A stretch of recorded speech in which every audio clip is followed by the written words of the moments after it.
Brosplay! Yo, bro. Oh, hey. Where we going? Well, we're in the valley. Whoa. Is that a new mask? The proof of the conqueror of the keep. The proof of the conqueror of the keep. Put it on. Put it on. I don't think it's a It's thing not? to put on. No. Okay. Proof That would be so cool. of a dark spirit that has fell by the blue sentinels. Oh, okay, it's a PvP thing. Okay. Because that would have been sweet if we got a Phantom of the Opera mask. Ooh. It'd be so much more actually terrifying. did get a crown. A Pontiff Knight crown. Yeah, it goes with your rings. Oh.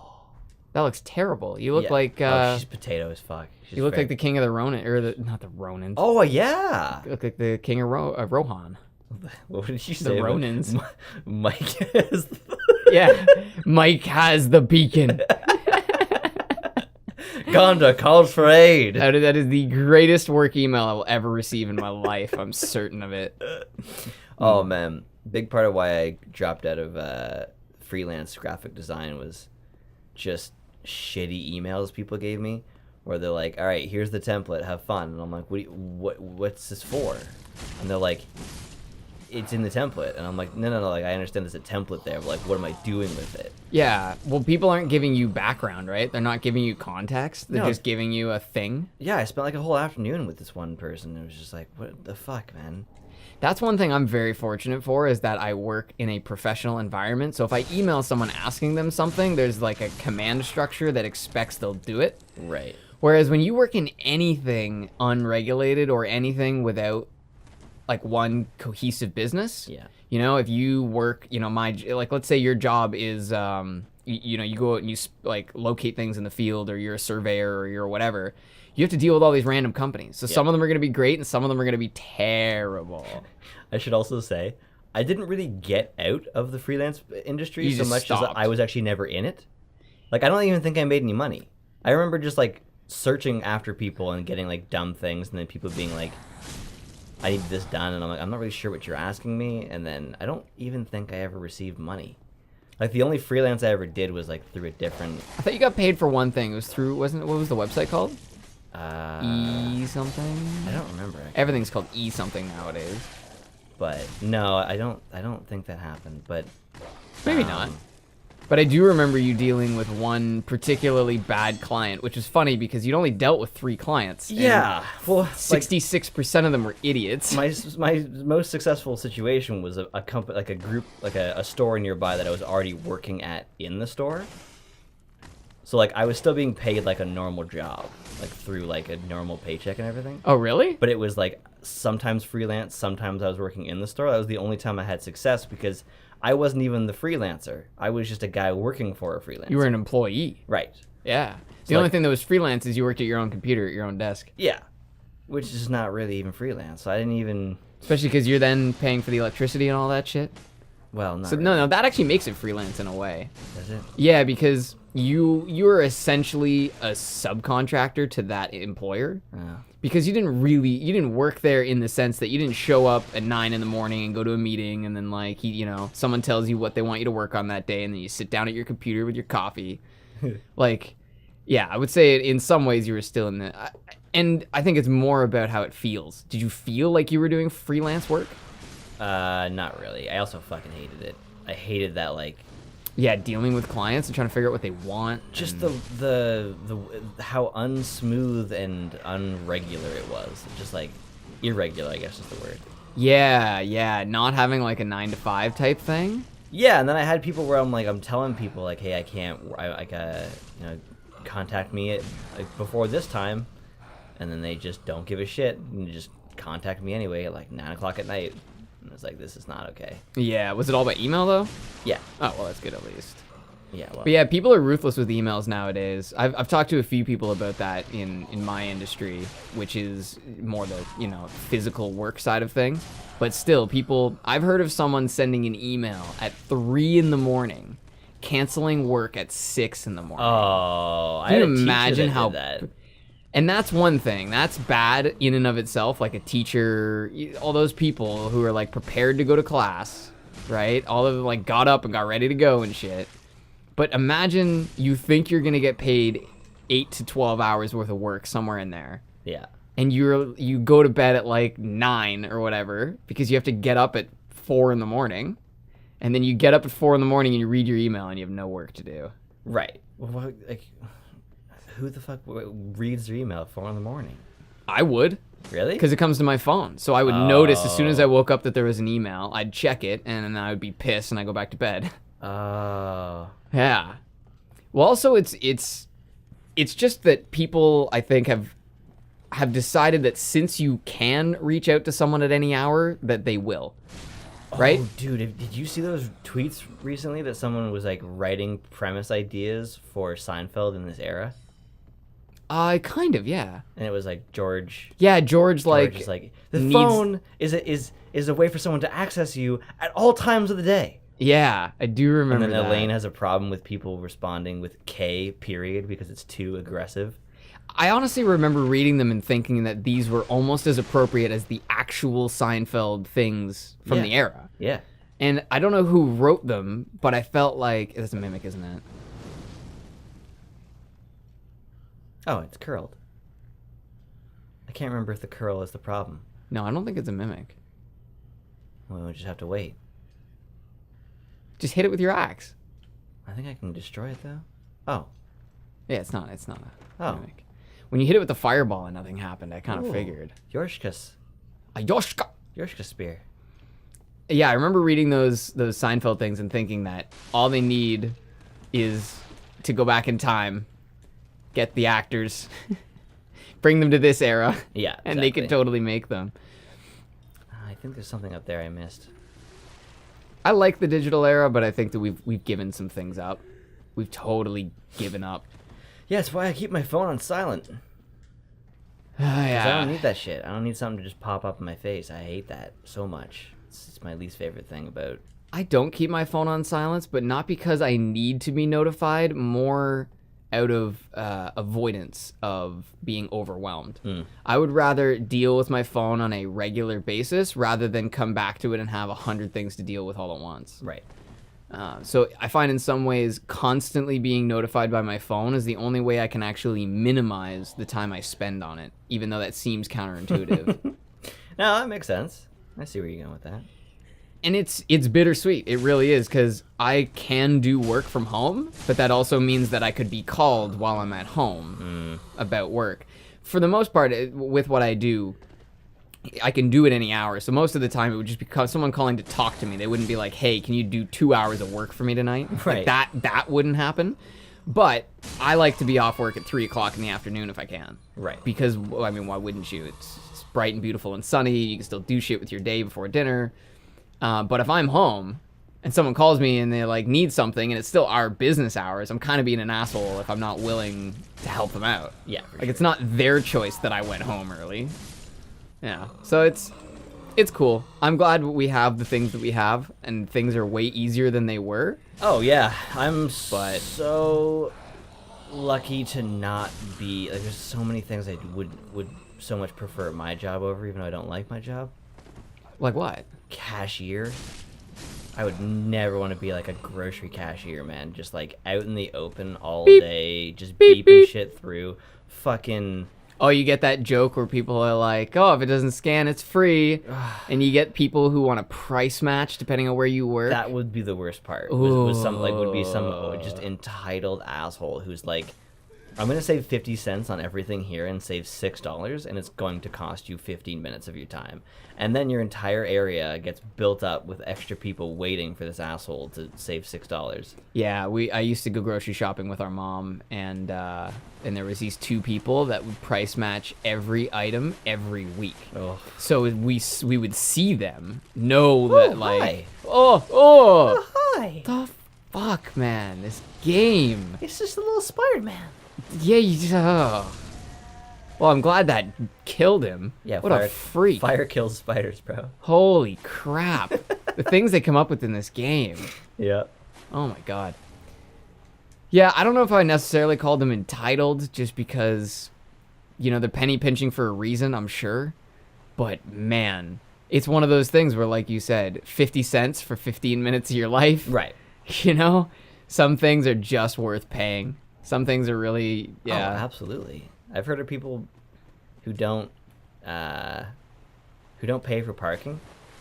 They just hope they don't get a ticket, and if they do, they consider like premium parking. Yeah, $25 for parking. Exactly. In some ways, that's not the end of the world. We would do that in university. I can't believe he jumped that. That was amazing. Yeah. Good for him, really. He can like jump just high enough. Yeah, we would do that in university because we would only park twice a year. Oh. So you're not gonna pay for a parking pass, and there was no like meter parking. Yeah. So that's what we just made the deal. We're like, well, we'll just take a spot. We wouldn't take a spot in the super busy parking lot, but just take a spot, hope for the best, and if we got dinged, there was 3 people in the car, divide a $25 ticket 3 ways, and it's totally worth it to park for a day. For sure. Yeah. Yeah, parking's a weird one. Parking's something you don't think about until it's a problem, and then it's all you can think about. Really expensive in like heavily built up cities. In TO? Yeah, Toronto's like $40 to park downtown. And we complain here when it's like $1 an hour, and that's the cheapest parking ever. I know Joe Rogan actually has an issue with parking meters, like parking costs. Right. Because he said something along the lines of that parking spot is already there. Like why? Like why do people have to pay money to use it? And it's not that people have to pay money to use the spot. It's that money gives people an incentive to move their car eventually. Right? If it's free, I would just park my car there and leave it forever. Well, I think it's similar to the way that we don't actually have free healthcare in Canada. We have, what did you call it, subsidized? Yeah. It's like you're always paying for it when you in Canada, we don't pay taxes at the end of the year. We pay taxes all year. On our checks, it's just straight taken off. We don't even receive it. It just goes straight to the government. And well, that depends. Like most employers do that, but if you're self-employed, that doesn't happen. Right. Yeah. And you have to like, I don't know. That was also the thing I hated about, like, that's why I just didn't want to even receive money in freelance, because I was like, I don't know how to claim my own taxes. I don't know how to figure out subsidies, and like, do I have to file quarterly to avoid? It was like, no, whatever. Fortunately for you, I actually know a lot more about this now. Oh, yeah? The girlfriend's in massage therapy, right? So they taught them a bunch of these things since they are going to be solo practitioners. They didn't teach us that shit. I know, which is silly because or high school. Well, high school I understand, but in design they should have. High school makes sense. But either way, you wouldn't count as a business, so you'd only have to do your taxes once a year. Oh. But as long as you make under a certain amount, you still don't have to file. Like, you don't have to pay taxes at all. What? Right? Because, you know, if you make under a certain amount, there's no taxes. Like, I think it's like 11,900 or something in a year. There's just zero taxes on that. Yeah, because you make so little that you're not even, you can't support yourself. So how can we take your taxes? Right. Well, that's the thing. Is like, what usually happens for people in Canada, or at least people that I know, I mean, I look forward to this not happening, but generally people make so little money that at the end of the year you do your tax return, where you just kind of essentially just say like, yes, this information is correct, I live alone, I'm single, I have this cost and shit, and then they'll determine whether they should give you some money back, essentially saying like, you paid too much for last year, so here's a little extra money to help next year better. Well, one thing that happens is that your taxes will often be taken based off approximations. Oh. So if I'm making X amount in a month, they just essentially extrapolate out how much that would be in a year. Oh. And then work backwards to what tax bracket that would be, and then tax you. So what happened to me was when I first started working at my new company, because I was making like many tens of thousands in a year. Many tens. Well, I don't know. You rolling in it, bro? Trying to be unspecific. Are you rolling in it? A few tens of thousands, let's say, whatever. Yeah. But because they just assumed, okay, let's say it's 35,000. They just assumed I'm making 35,000 in the year, but I didn't start until halfway through. Right. So they taxed me. Yeah, they taxed me based off making a shitload of money, but I only made a small portion. So at the end of the year, they had to give me a ton of that money back that they'd been taxing me all along. Yeah, and I think a common thing, like, I don't know if this is really an issue, but tax returns, I'm certain the majority of people don't just like put that in the RRSP.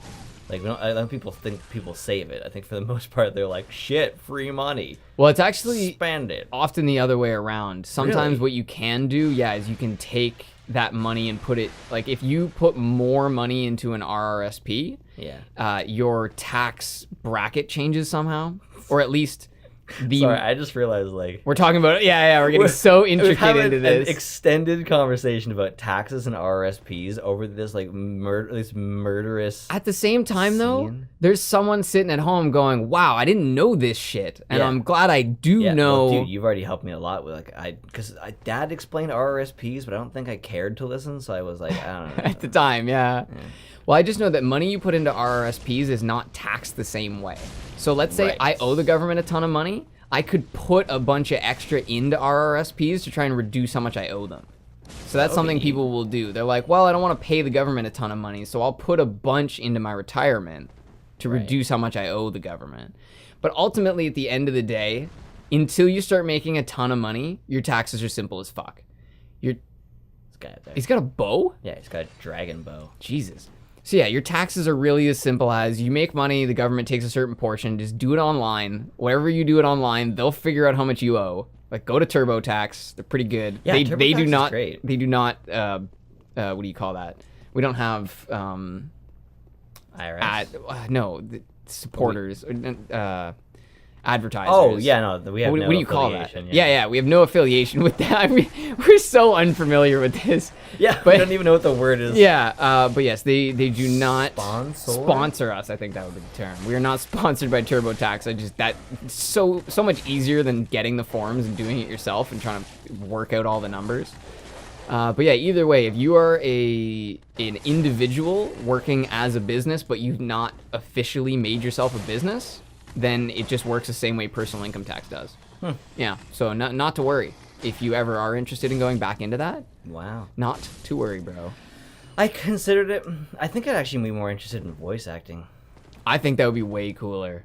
Because you wouldn't get the same kind of shitheads. I don't want my job to be overly creative.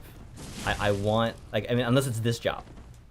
Because the things that I work on are already take enough passion and thought and already take too long that I haven't even made them. And so I don't want to spend all day working on creative projects. You're going to come home with no energy. Try to do that creativity later. I'd really like to get something where I'm only part of it. There's so many times where, like, I write a show idea and I'm like, man, I wish that someone else just edited this shit. I wish that, like, someone else wanted to compile everything together. And I do not want to be... I mean, I want to do the whole thing myself, actually. I don't even think I would take that option, but just the idea that I would have to be a creative person all day and then a creative person when I get home.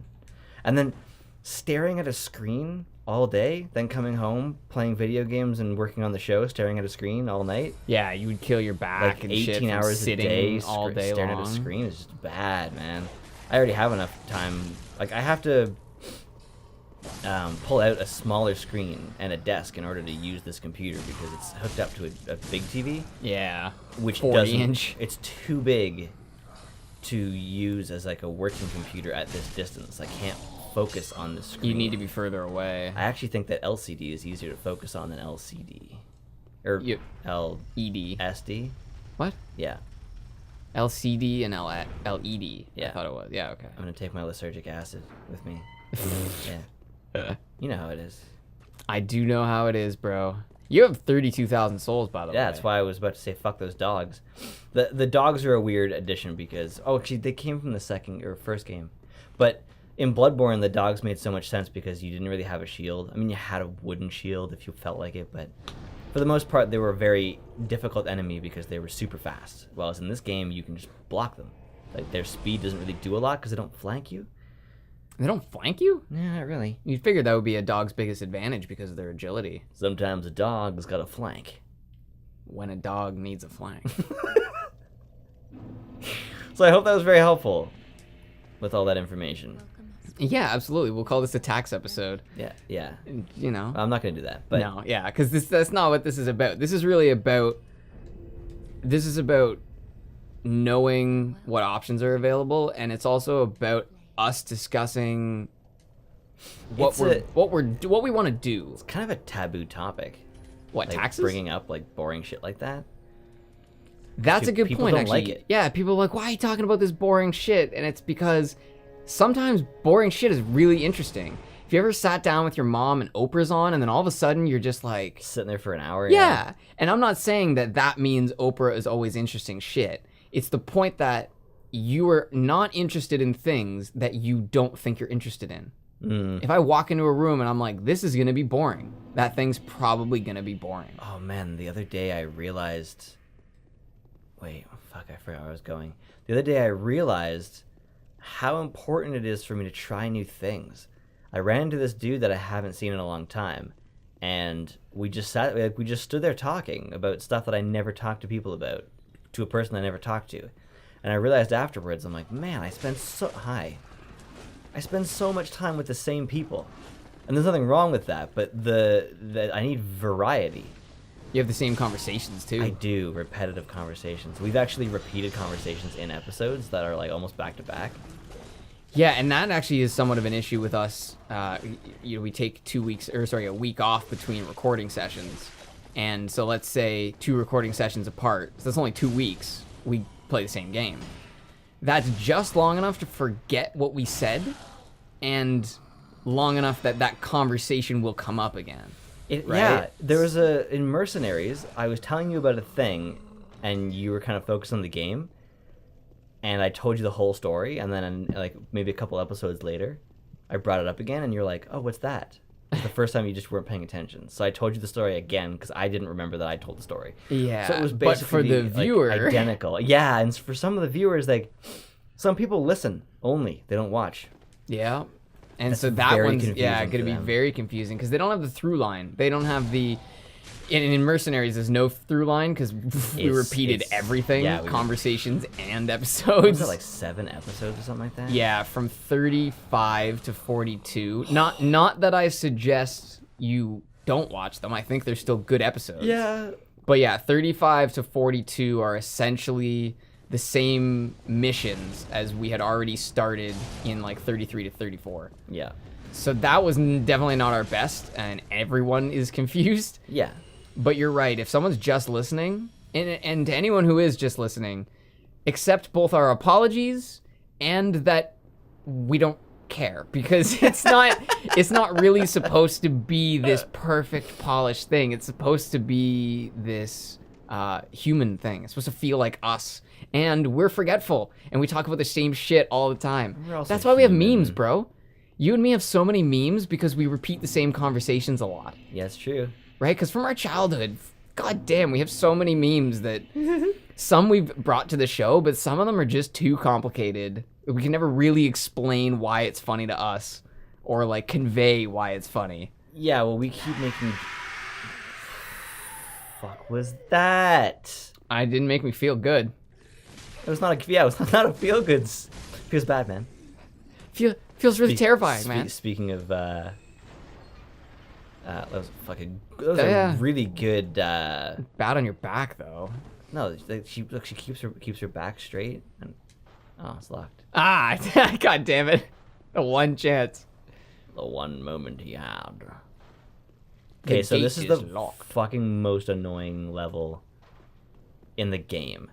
So you remember in the first game there was dudes that cursed you, and if you died, it halved your health permanently. Yes.